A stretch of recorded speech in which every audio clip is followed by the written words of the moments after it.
Alunos da Inove Educação, aqui é a professora Maria Graciliane e hoje vamos iniciar aí nesse curso de suma importância para quem trabalha com os benefícios por incapacidade. Tema do curso: conceitos iniciais dos benefícios por incapacidade. São benefícios de extrema importância o conhecimento, porque a gente sabe que cada dia mais, cada vez mais, vem aumentando o número de requerimentos de benefícios por incapacidade. Sejam aí benefícios por incapacidade temporária, né? Que é o auxílio por incapacidade temporária, aí a aposentadoria por incapacidade permanente, um auxílio acidente. Então, é de suma importância a gente ter este conhecimento nessa matéria. Existem alguns pulos do gato que você só vai aprender aqui, nesse curso da Inove. Então, vamos iniciar aí o nosso curso. Vou começar a compartilhar com vocês a tela do material que com certeza já está disponível aí para vocês, ok? Então, vamos lá, iniciar. Tá aí o conceito do nosso curso, né? Conceitos iniciais dos benefícios por incapacidade. Aqui no slide eu deixei um mini currículo meu, tá? Especialista em direito previdenciário, né? Pós-graduada em direito previdenciário, advocacia extrajudicial e empresarial, né? Sou secretária adjunta da Comissão de Direito Previdenciário de Minas Gerais, da OAB de Subseção Venda Nova. Palestrante, mentora de advogados, né, que querem iniciar e trabalhar com advocacia previdenciária, tá? Então, tá aí um mini currículo mesmo, tá? Que eu deixei para vocês, ok? Então, vamos iniciar aí a nossa aula. Então, aqui eu já inicio no nosso próximo slide falando um pouco sobre a Seguridade Social. A gente sabe que alguns alunos aí não tiveram essa matéria de direito previdenciário na faculdade. Então, é de suma importância a gente colocar aqui um esboço da Seguridade Social para que você entenda de onde surgiu, né? De onde esses benefícios por incapacidade, eles fazem parte aí da Seguridade Social. Então, é importante a gente ter esse conhecimento inicial. Então, fiz aqui para vocês um modelinho de organograma aqui, só para vocês entenderem. A Seguridade Social, logo aqui acima, a gente tem que ela é o guarda-chuva. Ela ampara, né, aí a assistência social, a saúde e a previdência social. Então, a gente tem que a assistência social, a saúde e a previdência social formam um tripé da Seguridade Social. Então, nós temos aí, ó, inicialmente, que eu coloquei para vocês, que a assistência social é um dever do Estado e destinado aos que necessitam e independe de contribuição. Isso nós estamos falando da assistência social. E daí depois a gente tem aí, né, a saúde, que é dever do Estado, é um direito de todos e independe de contribuição. Então vejam que tanto a assistência social e a saúde fazem parte, né, aí da Seguridade Social, mas independe de contribuição.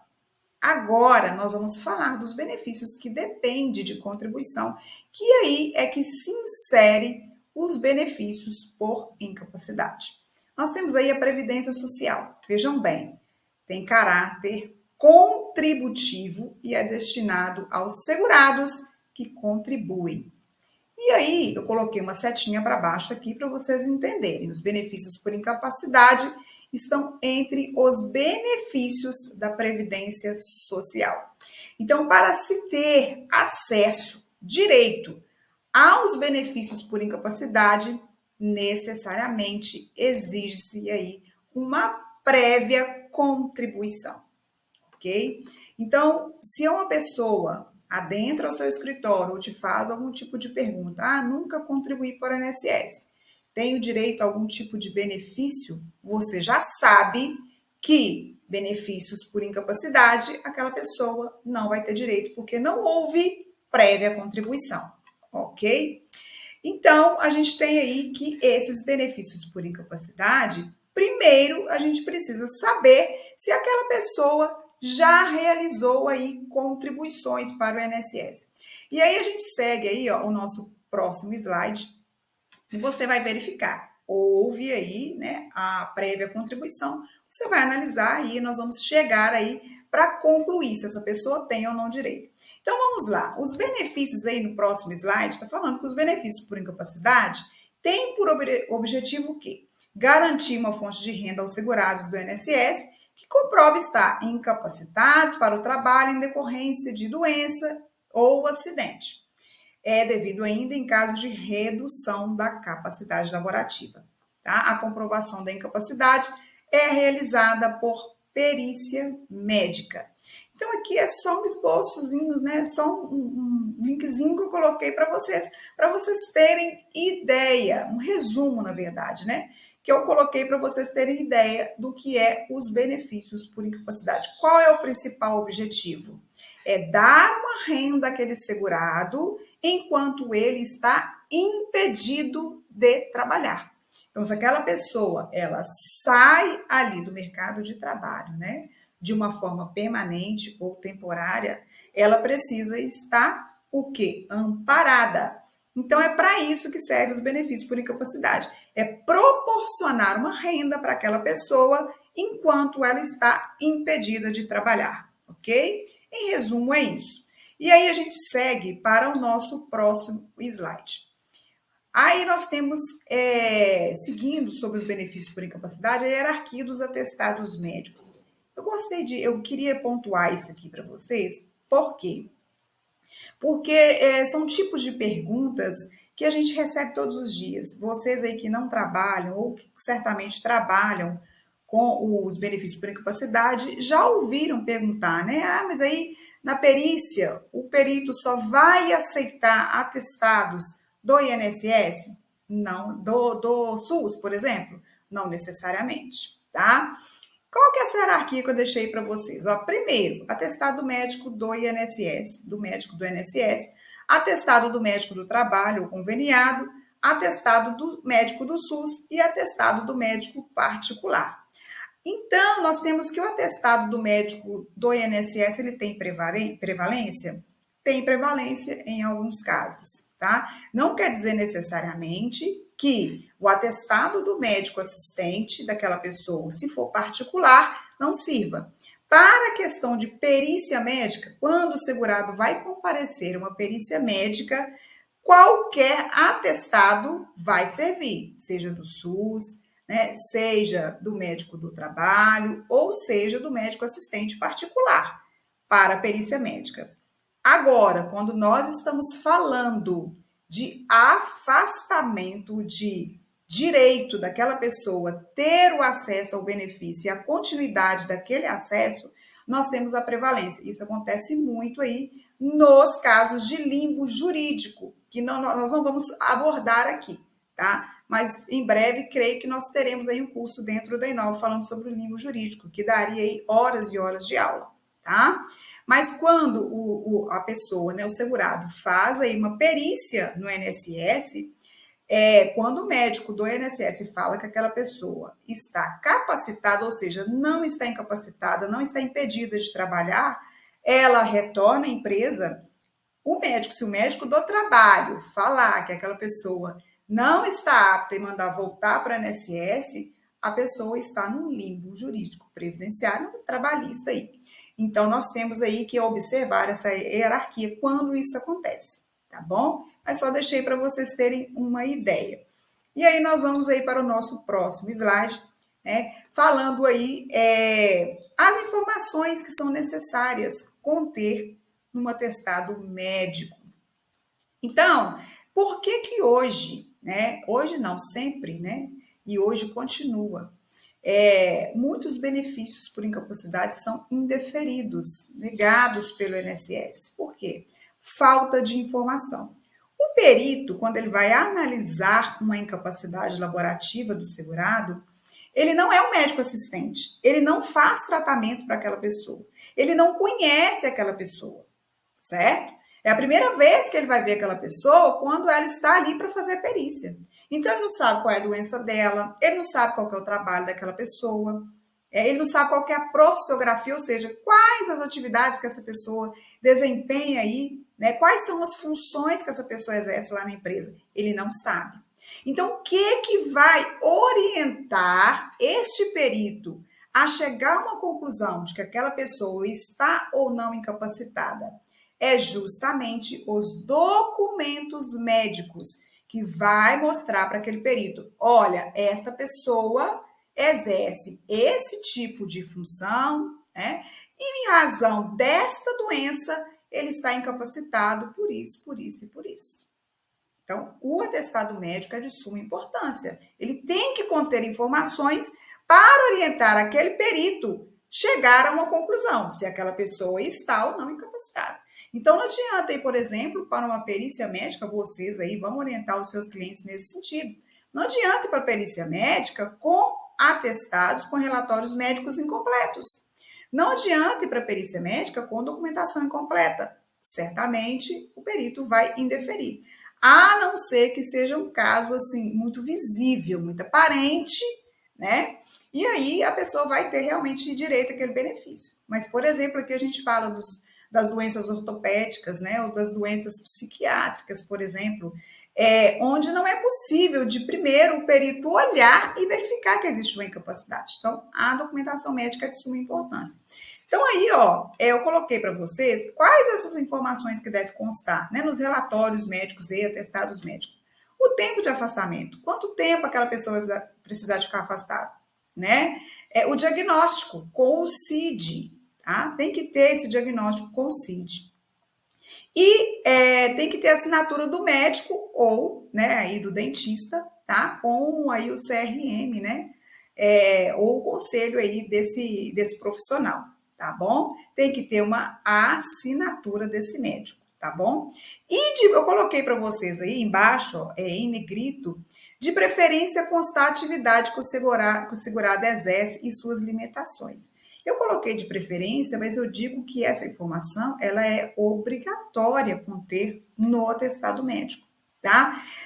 Tanta gente que às vezes aparece aqui no escritório que não foram orientados pela gente. Quando tem o benefício indeferido, aí vai procurar o advogado. Geralmente é assim, né? Então, o cliente chega e fala assim, eu compareci lá na perícia, o perito ficou olhando para minha cara e perguntou, o que você está fazendo aqui? Por que o perito fala isso? Porque a pessoa simplesmente chega lá e acha que o perito já sabe qual que é a função que ela exerce, qual a atividade que ela, né, tem, e aí que o perito já está sabendo que ela está doente, e leva, às vezes, uma pasta de documento, com um monte de documento, né? O perito não vai olhar aquilo tudo. Existe uma estratégia, né, que vocês vão aprender hoje, para que você oriente o seu cliente da forma correta, para que essa pessoa fique ciente do que é necessário para que ela tenha aí o seu benefício deferido pelo INSS. Então, são informações de suma importância. Conter aí no atestado médico, tá? No relatório médico, todas essas informações. De preferência, olha, ele é pedreiro e tem hérnia de disco. Em razão disso, não pode carregar peso, né? Em razão disso, não pode subir em andaime, porque vai aí prejudicá-lo cada vez mais, vai agravar essa doença, né? Então tem que constar todos esses tipos de informação, ok? E aí, seguindo o nosso próximo slide, quais são os benefícios por incapacidades? Até agora nós estamos falando aí, né, o que é necessário para a comprovação aí da incapacidade. Mas quais são os benefícios por incapacidade? Então, coloquei primeiro aí, ó, nós temos aí a aposentadoria por incapacidade permanente. Chamava-se, esse benefício foi renomeado pela reforma da Previdência e pela emenda constitucional 103 de 2019, certo? Antigamente, aposentadoria, chamava-se aposentadoria por invalidez. Se a gente for olhar o artigo 42 e seguintes da Lei 8.213, tá? De 91, a gente vai verificar que ainda possui o nome aí de aposentadoria por invalidez, tá bom? Mas hoje, aposentadoria por incapacidade permanente. Você é um advogado atualizado, está fazendo curso aqui da Inove, né? Então, você está aí no patamar acima. Então, você vai falar o nome correto. aposentadoria por incapacidade permanente, correto? Na sua petição inicial, com o juiz. Mas para o seu cliente você pode continuar falando aposentadoria por invalidez, porque para ele tanto faz, tá? Mas em termos jurídicos, você vai aí ter que pegar esse nome aí por base, aposentadoria por incapacidade permanente. Aonde que está disposto os conceitos necessários, os conceitos e os requisitos para que a pessoa tenha o direito a esse benefício? Está lá no artigo 42 e seguinte, a Lei 8.213 de 91. Isso aqui eu deixei para vocês a legislação. É bom que vocês, se tiver condição aí no notebook, né, vocês estiverem assistindo essa aula, já deixem ligados aí, né, acesse ao link lá do Planalto nessa legislação. Ou então imprimam essa lei, ou então acompanhem aí no material que vocês acharem melhor essa legislação, tá? Quem quer trabalhar com esses benefícios, ou que já trabalha, é obrigatório saber essa legislação. E aí nós temos também o artigo 43 e seguintes do decreto 3048 de 99 e o 326 e seguintes da IN 128 de 2022. Então, toda essa normativa aqui, tá? Vai falar sobre a aposentadoria por incapacidade permanente. Nós temos aí também o auxílio por incapacidade temporária. Antigamente, auxílio doença. Por que não se chama mais auxílio doença? Eu até entendi, certo? Porque o auxílio, ele é para quem está incapacitado e não doente, certo? Nem sempre uma doença, ela traz incapacidade. Então, não é o fato da pessoa estar doente que ela tem direito a um benefício por incapacidade. Então, aí, renomeado para auxílio por incapacidade temporária. Aquela pessoa que está temporariamente incapacitada, tem uma previsão de que ela vai retornar ao seu trabalho. E onde que está disposto aí? No artigo 59 e seguintes da Lei 8.213 de 91, artigo 71 e seguintes do decreto 3048 de 99 e o artigo 335 e seguintes da IN, Instrução Normativa 128 de 2022. E nós temos aí também o auxílio acidente, aí não mudou o nome, né? O auxílio acidente aí não é necessariamente para quem está incapacitado para o trabalho, mas é aquela pessoa que teve uma redução da sua capacidade laborativa, ou seja, aquela pessoa pode continuar trabalhando, mas não naquela mesma função, porque ela teve uma redução da sua capacidade laborativa. E em razão disso, ela pode sim ter o direito ao auxílio acidente, como se fosse aí uma indenização, porque a pessoa ficou com uma sequela permanente que aí causou uma redução da sua capacidade laborativa. E aonde que está disposto aí sobre esse benefício? Artigo 86 e seguintes da Lei 8.213 de 91, artigo 104 e seguintes do decreto 3048 de 99 e artigo 352 da IN 128 de 2022, certo? Então, gente, leiam essa legislação aí, tá bom? Eu estou acreditando que vocês estão acompanhando, então vão ler depois. E aí, nós temos aí, né? Quais são as espécies desses benefícios por incapacidade? Quando a pessoa vai requerer um benefício no INSS, gera-se aí um número de requerimento e a espécie daquele benefício. Então, ó, quando for um benefício B31, você já sabe, é um auxílio por incapacidade temporária. A gente fala auxílio por incapacidade temporária comum. O B36, auxílio acidente, comum também. B32, aposentadoria por incapacidade permanente, ok? E B91, auxílio por incapacidade temporária acidentário. B91 é para aquelas pessoas que sofreram um acidente de trabalho e, em razão disso, ficaram incapacitadas, tá? Então, a espécie desse benefício é auxílio por incapacidade temporária, mas acidentária.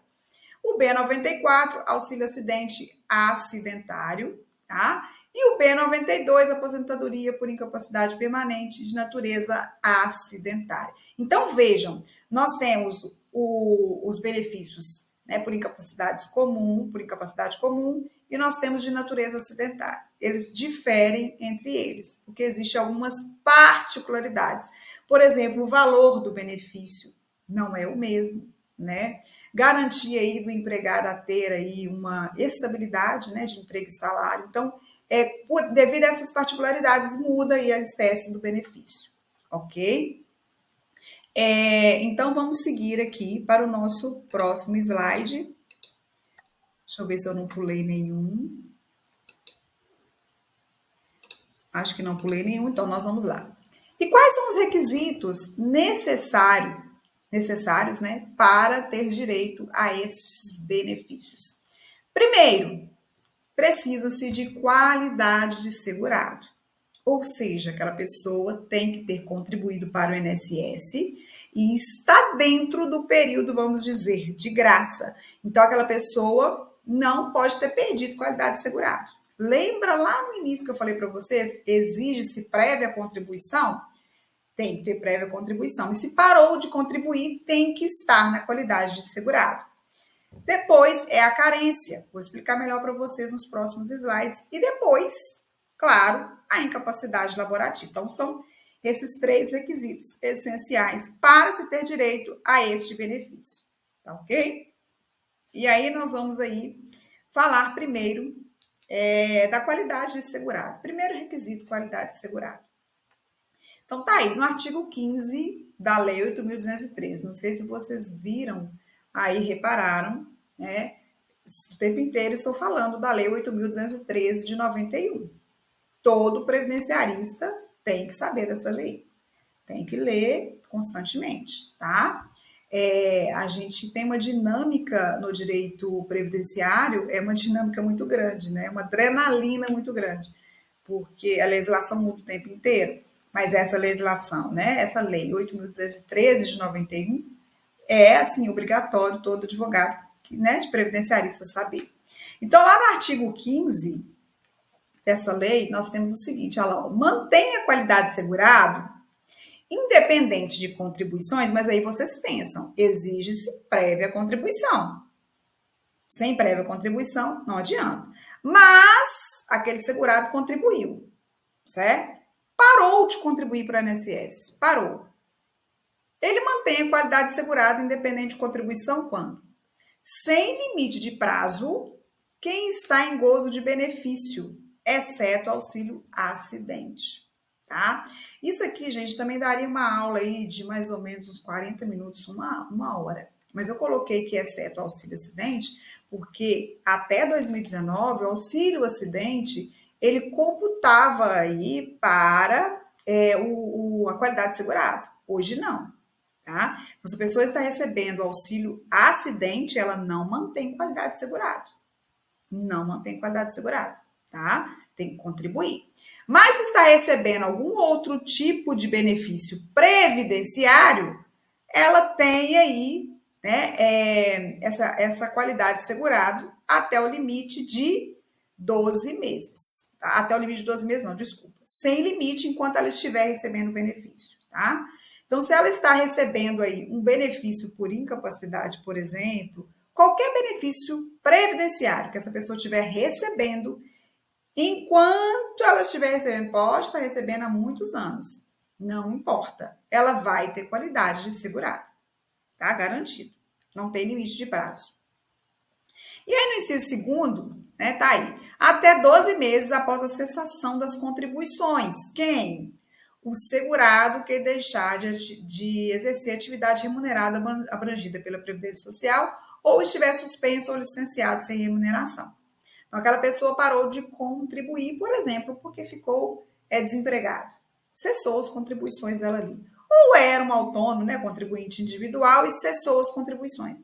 Aquela pessoa tem direito aí de ter 12 meses de qualidade segurada, porque deixou de fazer as suas contribuições, tá?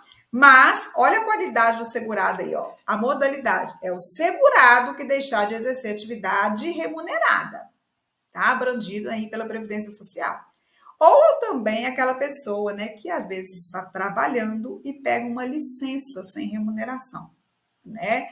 E aí, o que ela faz? Ó, eu não quero sair eu não vou me desligar, mas eu vou pedir uma licença. Então, essa pessoa também tem a qualidade segurada por 12 meses, tá?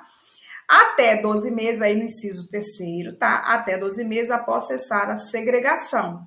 O segurado acometido de doença de segregação compulsória, tá bom?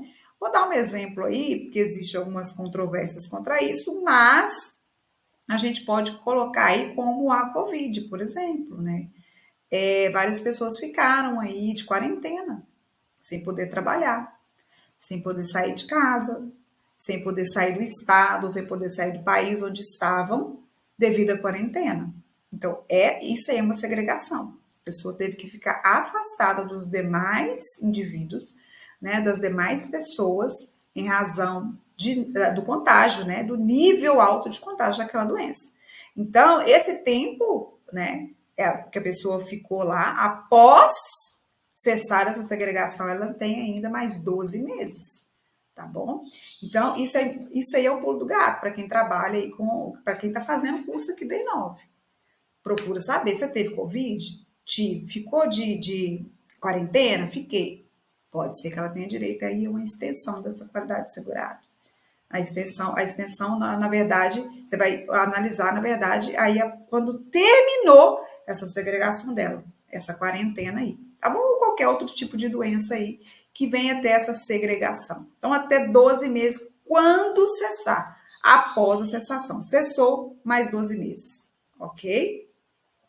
E nós temos aí o inciso quarto, né? Até 12 meses após o livramento, o segurado retido ou recluso.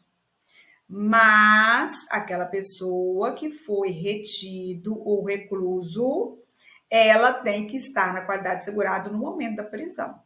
Tinha qualidade segurada no momento da prisão, ela vai ficar ali retida ou reclusa um tempo. Quando ela sair, 12 meses, ok? Porque fala quando aqui, ó, tá aqui no artigo 4.